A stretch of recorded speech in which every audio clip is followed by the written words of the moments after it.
Iran launching a fresh round of strikes tonight. You can see Trump them has left streaming the through the night G7 sky summit over in Tel Canada Aviv. early Explosions because of the rattling continuing city. crisis in the Middle East. Hey there, folks. Welcome back to Daily Dose of News. I'm here to break down what's happening around the world, and honestly, it's quite the lineup today. We're starting with some absolutely massive breaking news that has the entire world watching. So here we are again. Iran just launched what they're calling their biggest direct attack on U.S. military assets since 2020. The Islamic Revolutionary Guard Corps launched missiles at Al Udeid Air Base in Qatar. You know, the place where 15,000 U.S. troops hang out and run central command operations. They also hit bases in Iraq because why stop at one country when you can really make a statement? Now, before you start picturing explosions and chaos, all missiles were intercepted and there were 0 casualties. Qatar's defense systems did their job, and everyone went home safe. But here's the thing, this wasn't really about causing damage. This was Iran saying, "We can reach you," in the most dramatic way possible. This whole mess started over the weekend when the US bombed Iranian nuclear facilities. The International Atomic Energy Agency is reporting very significant damage to Iran's enrichment sites. So Iran's response?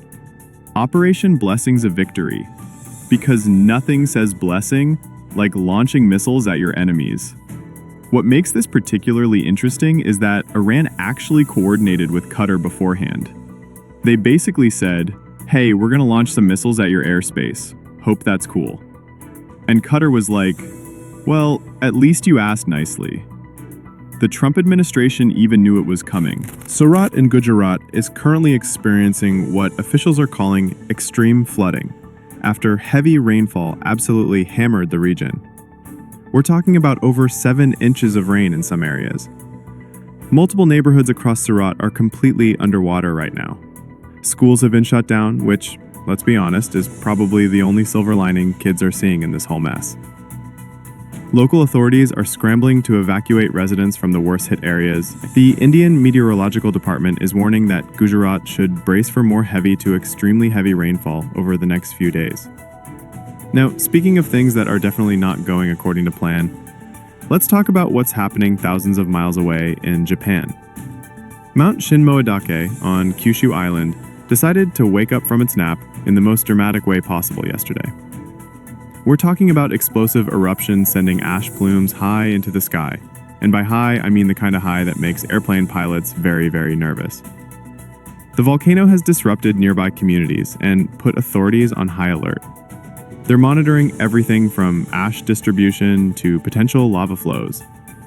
Local residents are being advised to stay indoors and avoid the ash. But here's where things get, well, let's call it geopolitically spicy.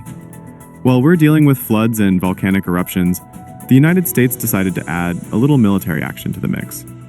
Operation Midnight Hammer, and yes, that's the actual name they went with, saw American B-2 stealth bombers strike 3 Iranian nuclear facilities early Sunday morning.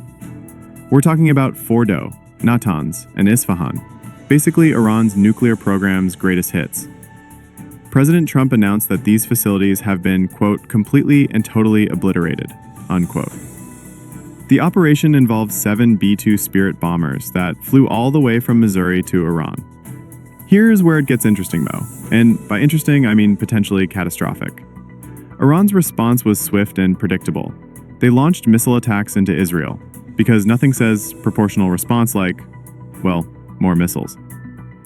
Israel, not to be outdone, reportedly struck Iran's Fordow facility again. Iran's foreign minister issued what I'm going to call a strongly worded warning, stating that direct US involvement would be very, very dangerous. He also mentioned that Iran won't be resuming any diplomatic talks until Israel stops its assaults, which is basically the geopolitical equivalent of saying we're not talking until you stop hitting us, except with nuclear facilities and international consequences. The situation is what experts are calling extremely volatile, which is diplomatic speak for nobody knows what's going to happen next, but it probably won't be good. More than 125 American aircraft participated in this operation, including not just the B-2 bombers, but 4th and 5th generation fighter jets. The mission apparently went off without any Iranian resistance. which either means Iran was caught completely off guard, or they're saving their response for later. Spoiler alert, it was probably the latter. The question everyone's asking now is, what happens next? And honestly, your guess is as good as anyone's, because right now, it feels like we're all just watching the news and hoping someone, somewhere, has a plan that doesn't involve more explosions.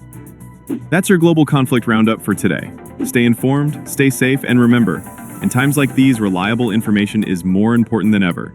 We'll keep tracking these stories as they develop because, unfortunately, they show no signs of slowing down anytime soon.